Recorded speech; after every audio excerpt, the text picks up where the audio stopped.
Hello நண்பர்களே, வணக்கம். நான் உங்கள் பிரியா. நம்ம இன்றைக்கி பார்க்க போகிற பதிவு என்ன அப்படின்னு பார்த்தீங்கன்னா, நம்மளுக்கு 2025 பிப்ரவரி 11 தைப்பூசம் வரப்போகுது. ஸோ என்னைக்கு நம்ம மாலை போட்டோம் அப்படின்னா கரெக்டாக 48 நாள் ஆகும்.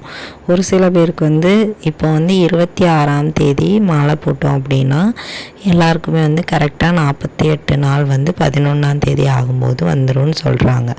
ஒரு சில பேருக்கு டவுட்டு 25ஆம் தேதியே போட்டால் நம்மளுக்கு 48 நாட்கள் கணக்காகுமா அப்படிங்கிறது நிறைய பேர் குழப்பிகிட்ருக்குறாங்க. ஸோ 26 மாலை போட வேண்டிய டேட்டு அப்படிங்கிறதையும் நிறைய பேர் குழப்பிட்டு இருக்கிறாங்க. ஸோ இதுக்கான பதிவு தான் நம்ம இந்த வீடியோவில் பார்க்கலான்னு இருக்கோம்.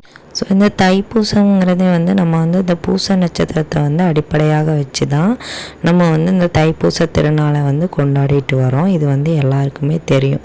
ஸோ நீங்கள் 10ஆம் தேதியே நம்ம பாதி நாளில் தைப்பூசம் அந்த பூச நட்சத்திரம் தொடங்குது.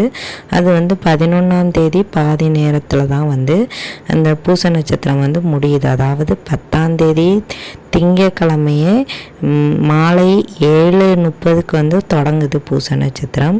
அதே மாதிரி செவ்வாய்க்கிழமை மாலை 7:31 பூச நட்சத்திரம் முடியுது. ஸோ நீங்கள் 25ஆம் தேதி மாலை போட்டிங்க அப்படின்னாலும் உங்களுக்கு ஒரு நாள் முன்னாடியே கணக்கு பண்ணி பூச நட்சத்திரம் தொடங்கும் போது நீங்கள் முடிச்சிடலாம். 25ஆம் தேதி நீங்கள் 25ஆம் தேதி போட்டிங்கன்னா இந்த கணக்கு, 26ஆம் தேதி மாலை போட்டிங்க அப்படின்னா மறுநாள் தைப்பூசம் அன்னைக்கு நம்ம முடிக்கலாம். ஸோ உங்களுக்கு முந்தின நாள் முடித்தாலும் சரி அடுத்த நாள் முடித்தாலும் சரி பூச நட்சத்திரம் இருக்குது. ஒரு சில பேர் தைப்பூசம் அன்னைக்கு தான் முடிக்கணும்னு நினச்சா நீங்கள் 26ஆம் தேதி மாலை போடுறது மிகவும் நல்ல நாள், உங்களுக்கு கரெக்டாக இருக்கும். ஸோ 2 நாட்களுக்கும் இவ்வளவு தான் டிஃப்ரென்ஸு. உங்களுக்கு குழப்பாமல் இருக்கிறதுக்கு இந்த பதிவு உபயோகமாக இருக்கும்னு நினைக்கிறேன். ஸோ 26ஆம் தேதி போடுறவங்கனாலும் போடலாம், 25ஆம் தேதி போடுறவங்களாக இருந்தாலும் போடலாம். பூசம் நட்சத்திரம் தைப்பூசம் அன்னைக்கு முடியணும் அப்படின்னா 26ஆம் தேதி மறக்காமல் மாலை போடுங்க.